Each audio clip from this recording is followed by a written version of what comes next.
Your ex will chase you if you do this.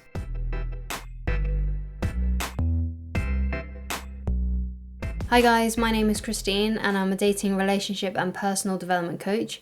And today I'm talking about some things that you can do that will get your ex to chase you rather than it being the other way around where you're the one that's always trying to rekindle things and always the one that's trying to make an effort to salvage the relationship. So the first point I want to get into is no contact forever. So one of the best ways to actually create attraction in someone else, to get someone to miss you, to get them to want to be the one that reaches out to you, to make the effort basically, is to stop making the effort yourself and to not contact them anymore. And a lot of people find it really, really difficult to do this because they fear that if they stop communicating with their ex, that their ex is going to forget about them, that their ex is basically not going to miss them and they're just going to get over it really fast and they're not going to think about them ever again.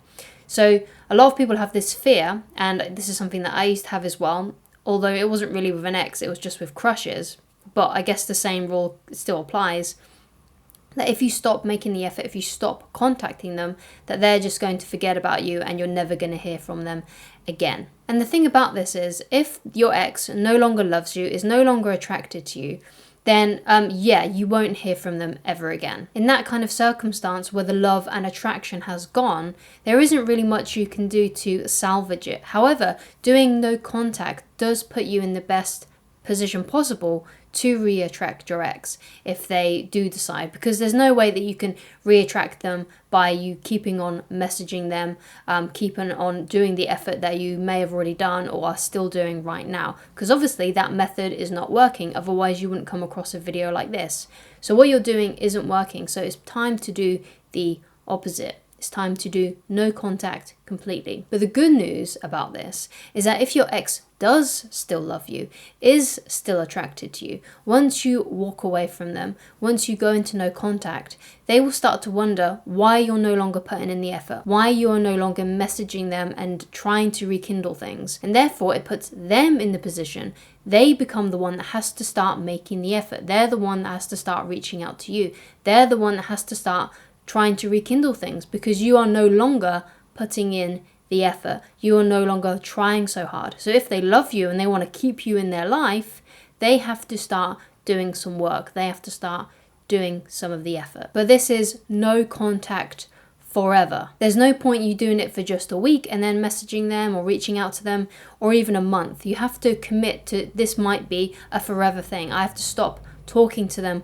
completely because obviously what I've done hasn't worked. However, please watch this video on do this before you walk away, because there are some circumstances where you do have to leave like a last message to them, contact them one last time. So if you feel like you might be one of those people that needs to contact them one last time before you walk away and go into no contact, then please go and check out that video to make sure that you've done absolutely everything right before you go into no contact. So the next point I want to make to really make this effective, especially if your ex still has you on social media, let's say you're still friends on Facebook, or let's say you may not be following each other on Instagram, but your Instagram isn't private.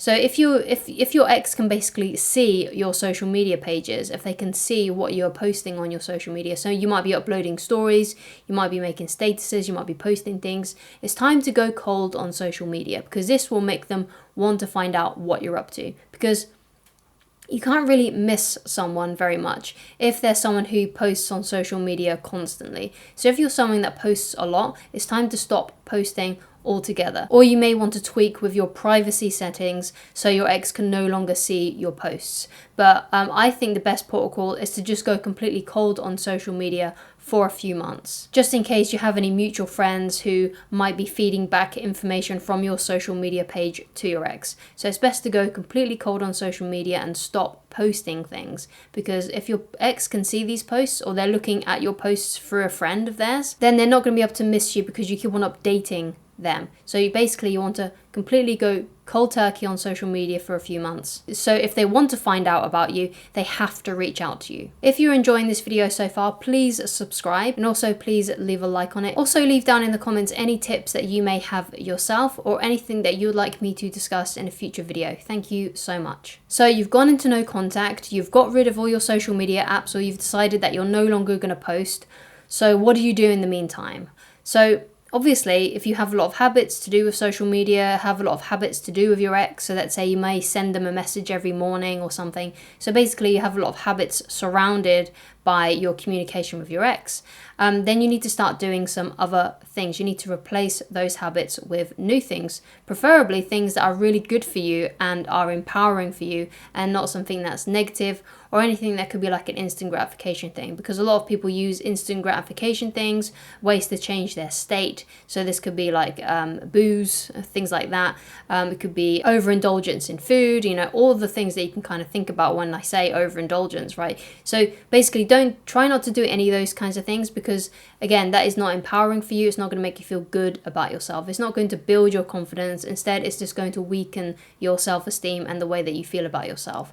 So it's better to do hobbies, to do things that make you feel good about yourself. So this could be exercise. It could be doing a hobby that you really, really like doing that may have taken a bit of a back burner because at the forefront of your mind, your ex has been there. It could also be your career, really working hard on that. So there are lots of things that you can do to replace those habits with new ones. You might want to start your own business, start a side hustle. And if you want to, you can also start dating again, as long as you've had enough time to heal. Because like a really unhealthy thing to do would be to go straight into a new relationship when you haven't healed.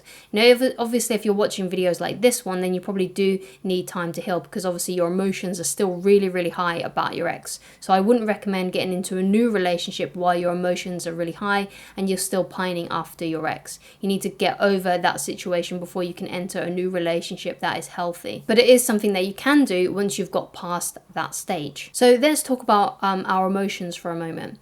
So obviously, if your emotions are really, really high about your ex, then this is the time when we make a lot of mistakes. This is when no contact no longer works. It's when we can't help ourselves but reach out to them, because we are dwelling so much on our emotions, on our ex. We're listening to songs about them.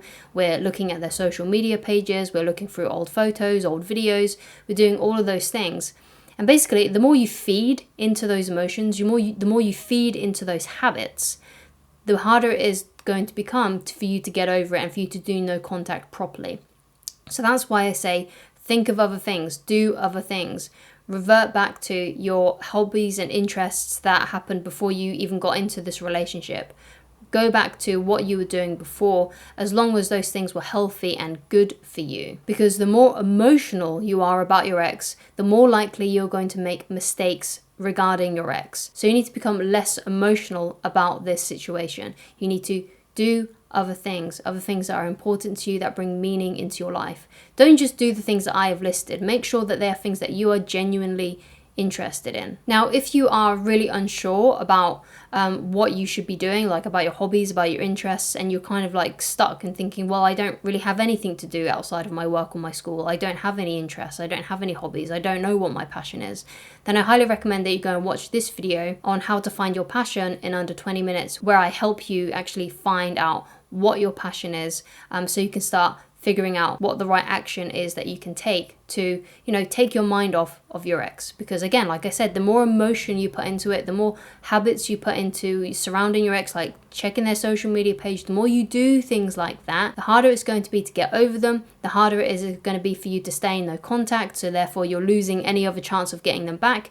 You need to distract yourself with better and more important things that are good for you, that empower you. And the great news about doing all this is, if you start chasing other things, not your ex, if you start chasing other pursuits like your hobbies, like your interests, like your career, like your health, when you start doing that, you're no longer chasing your ex. And if you are no longer chasing your ex, if your ex wants you back, it forces them to chase you. And you don't have to do any of the work trying to reattract them. You just simply do nothing, and they will come back if they're still attracted to you and if they still love you. And that's my video on your ex will chase you if you do this.